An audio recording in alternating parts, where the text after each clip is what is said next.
Hello, good morning, good afternoon students. आज मैं आप लोगों को रसायन विज्ञान 10th क्लास का रसायन विज्ञान पढ़ाऊंगा, जिसका चैप्टर है रासायनिक समीकरण तथा रासायनिक अभिक्रियाएं। इसको मैं ऑलरेडी पढ़ा चुका हूं, रासायनिक समीकरण तथा रासायनिक अभिक्रियाएं कि रासायनिक समीकरण किसे कहते हैं, रासायनिक अभिक्रियाएं किसे कहते हैं, और उसको मैं दोहरा कर रहा हूँ ताकि एक बार फिर ठीक से समझ में आ जाए। रासायनिक समीकरण को संतुलित करने के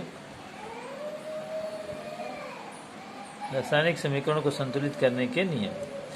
रासायनिक समीकरण को संतुलित करने के 4-5 स्टेप हैं, नियम के स्टेप हैं, उसको मैं आपको बता देता हूँ। रासायनिक समीकरण को पहले शब्दों में लिखा जाता है, फिर उसको संकेतों में।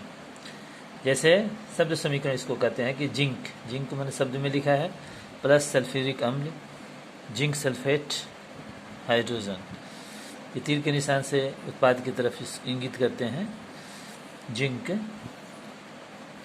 सल्फ्यूरिक अम्ल, जिंक सल्फेट प्लस हाइड्रोजन। आपस में जिंक और सल्फ्यूरिक अम्ल अभिकारक हैं, सल्फ्यूरिक अम्ल भी अभिकारक है।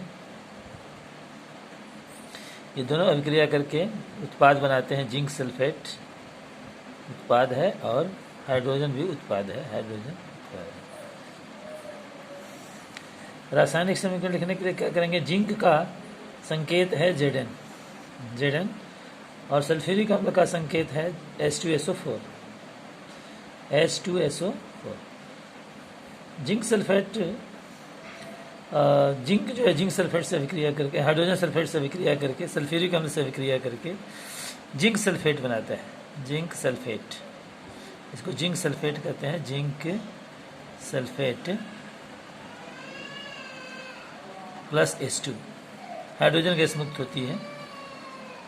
इस समीकरण को हमको संतुलित करना है, तो सबसे पहले हम क्या करते हैं कि इसको लिख लेते हैं, कौन कौन से तत्व इसमें हैं, इस रासायनिक अभिक्रिया में कौन कौन से तत्वों ने भाग लिया है, और अभिकारक के परमाणुओं की संख्या, अभिकारकों में परमाणुओं की संख्या को नोट कर लेते हैं। लेफ्ट हैंड साइड से उसको डिनोट करते हैं, और उत्पादों में परमाणुओं की संख्या को हम क्या कर लेते हैं? नोट कर लेते हैं कि उत्पाद में, प्रोडक्ट में कितने कौन कौन से परमाणु हैं। यानी हाइड्रोजन, जिंक कितना है उत्पाद में, एक है और एक ही अभिकारक में है।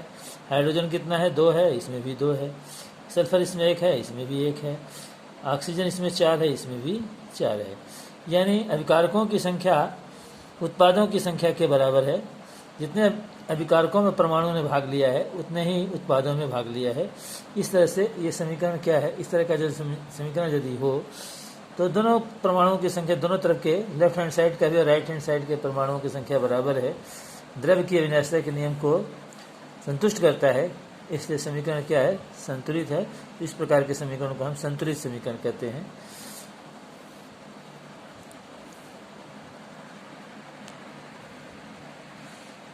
अब हम रासायनिक समीकरण को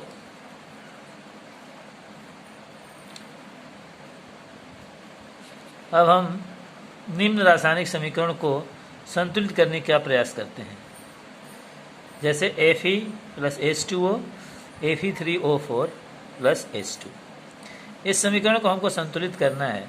संतुलित करने के लिए हम क्या करते हैं कि Fe को भी और H2O को भी, Fe3O4 को भी और H2 को भी इसमें एक बॉक्स की तरह से बना लेते हैं, क्लोज बॉक्स की तरह से, बिग ब्रैकेट के अंदर भी कर लेते हैं कहीं कहीं। और इसके लिए चरण पहला क्या करते हैं कि रासायनिक समीकरण को संतुलित करने के लिए सबसे बड़े बॉक्स बना लेते हैं। यानी हम मैंने क्या कर दिया? बॉक्स बना लिए।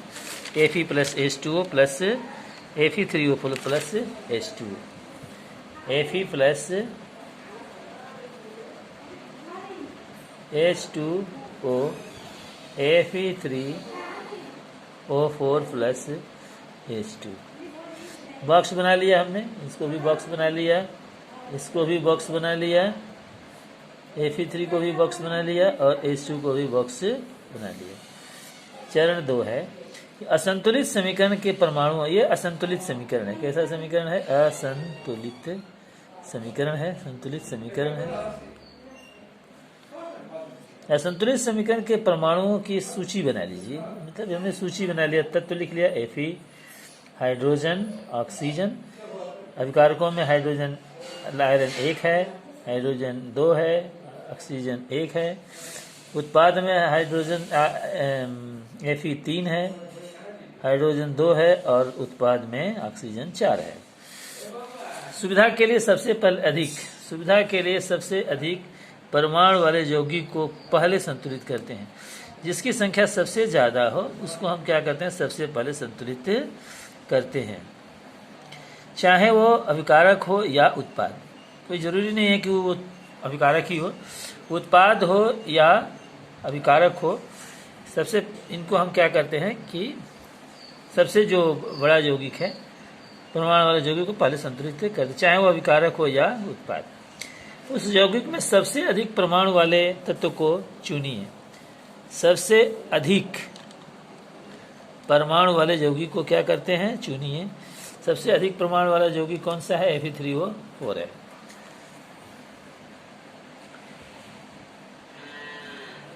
इस आधार पर हम Fe3O4 और उसके ऑक्सीजन तत्व को चुनते हैं। दाईं ओर ऑक्सीजन के 4 परमाणु हैं, जबकि बाईं ओर 1। मतलब देखिए, बाईं ओर 1 परमाणु ऑक्सीजन का 1 परमाणु है और दाईं ओर 4 है। इसलिए हम क्या करते हैं? सबसे पहले ऑक्सीजन को संतुलित करते हैं। तो इस अभिक्रिया में हम क्या करते हैं कि 4 का गुणा कर देते हैं। ऑक्सीजन इसमें 1 है, इसमें कितना है? 4 है। इसमें ऑक्सीजन Fe3O4 में 4 है, H2O में 1 है। तो अब इसमें हम क्या करते हैं? 4H2O में 4 का गुणा करेंगे तो ये 4 हो जाएगा, और इसमें ऑलरेडी 4 है। तो अब हम क्या करेंगे? 4 का गुणा कर देते हैं। जब 4 का गुणा कर देते हैं तो ये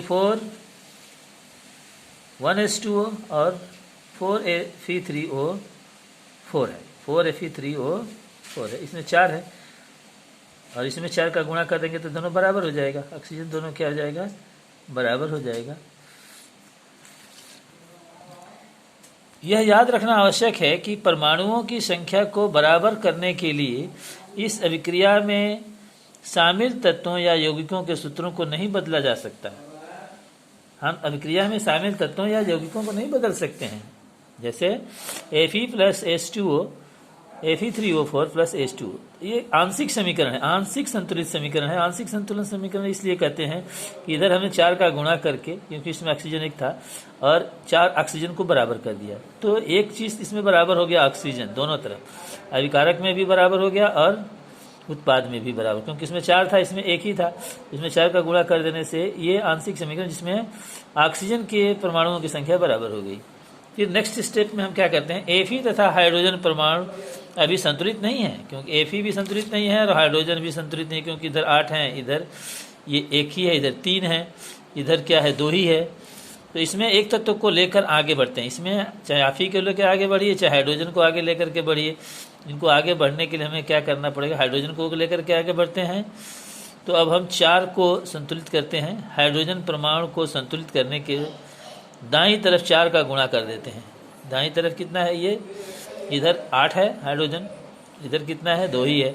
तो दाहिनी तरफ हम क्या करेंगे? 4 का गुणा कर देंगे। तो 4 का गुणा कर देंगे तो हाइड्रोजन भी संतुलित हो जाएगा और ऑक्सीजन भी संतुलित हो जाएगा। जैसे Fe